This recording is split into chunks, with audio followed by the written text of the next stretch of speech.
My name's Quinton, this is TradeLog, and today we're going to learn how to exercise and assign options. First thing to note is TradeLog implements the IRS rules for exercising and assigning option securities. The adjustments vary depending on the type of option and whether the trader is the writer or the holder of that option.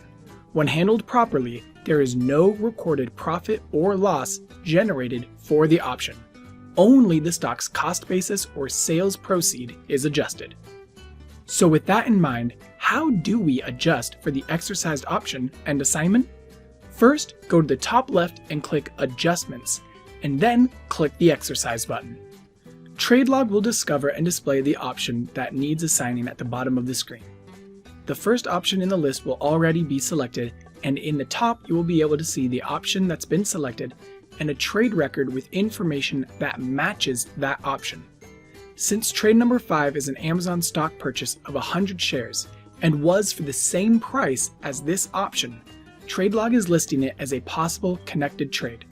In this situation, the 100 shares were purchased due to the option being exercised. So we will left-click our mouse on the option in the top panel and then hold Control on our keyboard and left-click our mouse on the connected trade record. Now that they are both selected, we will click Exercise in the bottom right. TradeLog will calculate and make the necessary adjustments and then move to the next position in the list. Also, if you wanted to permanently skip a stock from being included in the list of assignments, select a stock record from the upper grid and click the Skip button in the bottom right. The stock will be marked as EX0 in the matched column and will no longer be included when trying to exercise options. In our situation, we only have one more option to exercise, which we will do right now by again clicking on both records and then clicking Exercise. We will save our records, then click All Trades in the top left to go back to our main grid. And we're all done! You now know how to exercise and assign options.